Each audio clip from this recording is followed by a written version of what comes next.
Okay, so this is me sat here after having recorded a whole segment and not actually having recorded it, and then tried to record it again and did it wrong, and then tried to record it again and once again didn't record it. So this is my fourth attempt, and hopefully this will be okay. This is for the base pages and the first page of the Winter Wings and Wishes album. So for the base pages you will need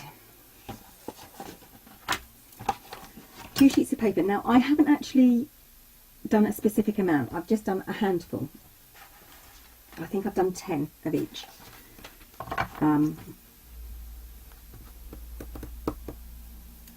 Yeah, 10 of each, because each base page is 2 different sizes of paper, and I've done it this way to save on cardstock. So the first thing I did was I took a piece of A4 paper and I cut it down to 2 pieces of A5. So this is 8 1/4 inches by 5 7/8 of an inch. So I get 2 of those out of a piece of paper. And one of those, this A5 size, is a base page. For the other side of the base page, of course, if you want them stuck together and you don't want a pocket in the middle of each page, just stick with the A5 and stick them together. If you want a pocket, the second piece you'll need is going to be 9 1/4 inches by 5 7/8 of an inch, and then you score it in at 1/2 inch on each side. So you score in at 1/2 inch and 9 3/4 inch, 8 3/4 inches, fold in the sides, and there's your flaps. So these will go together one on top of the other, and then obviously that will slide onto your hinge system and you'll get a pocket here. Okay, I'm not sticking them together yet, I'm just going to do each page. So grab a base page, it doesn't matter which one. I think I chose one without flaps. Yes, I did. And as you can see, this is already mostly put together because, like I said, I thought I was recording and I didn't. And because this is my 4th attempt, I'm actually sat down now.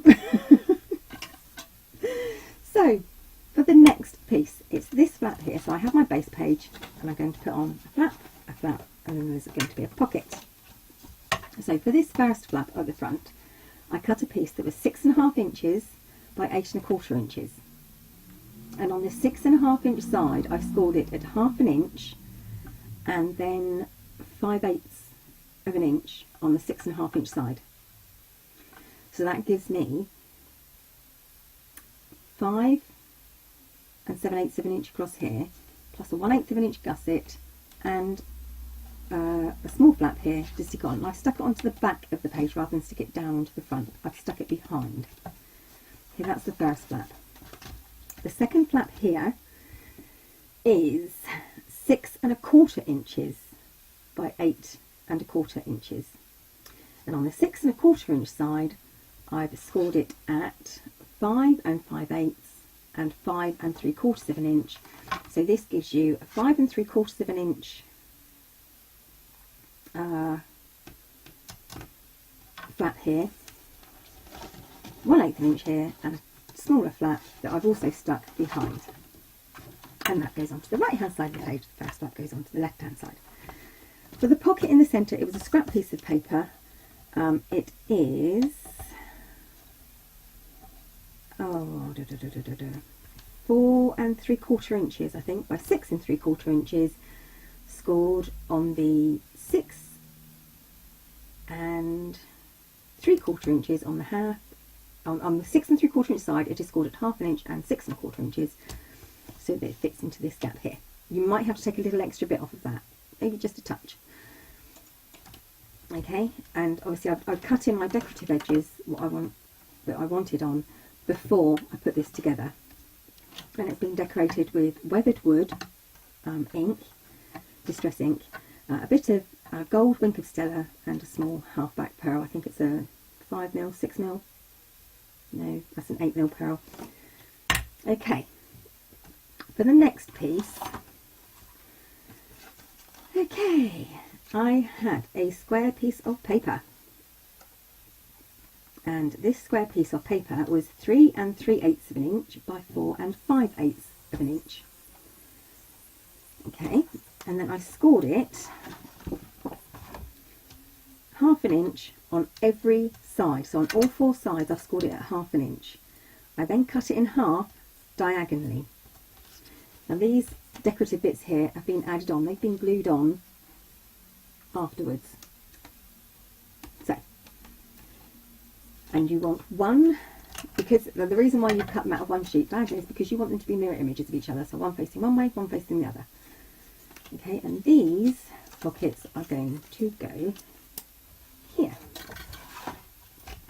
and here, and that is basically going to be the first page. So that's the base pages in the first page. I'm going to get this one decorated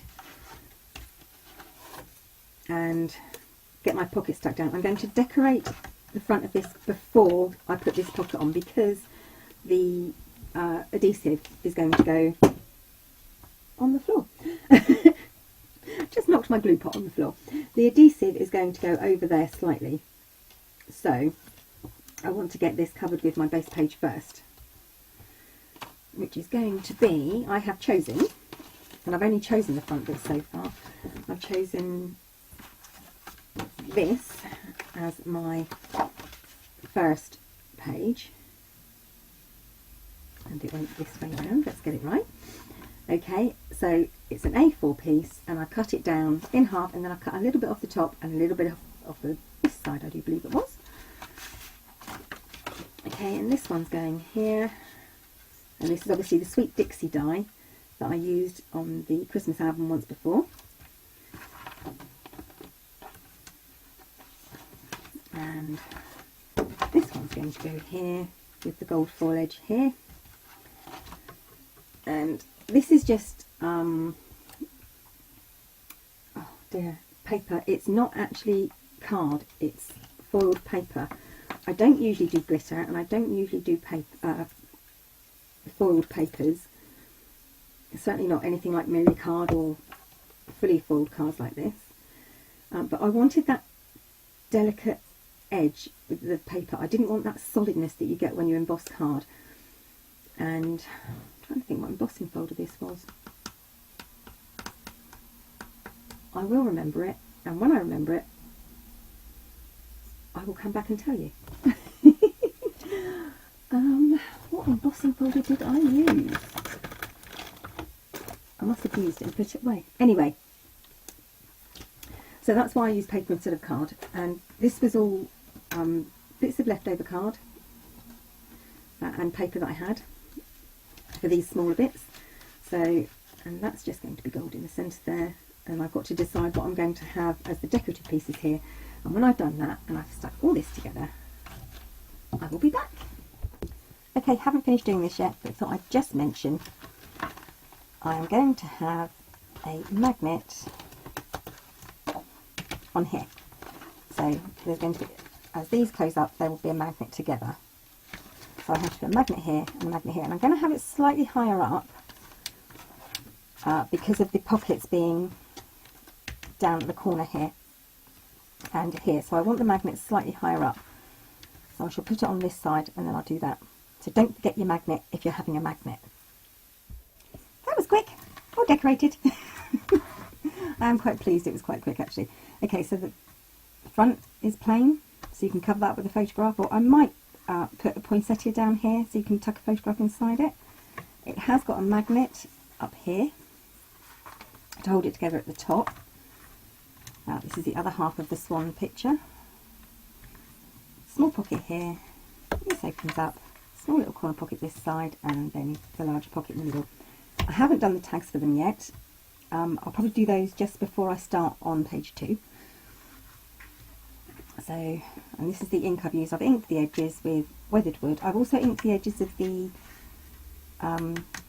main pictures have all been done with weathered wood as well. So that is page 1. Just the mats to do, and it will be pictures I have that I've printed out from the internet of swans and such like, backed onto a pale blue cardstock because I didn't want to use any more of the white. I wanted pale blue cardstock for the mats and tags. So that's it. 1, 2, very simple. First page done. See you next time.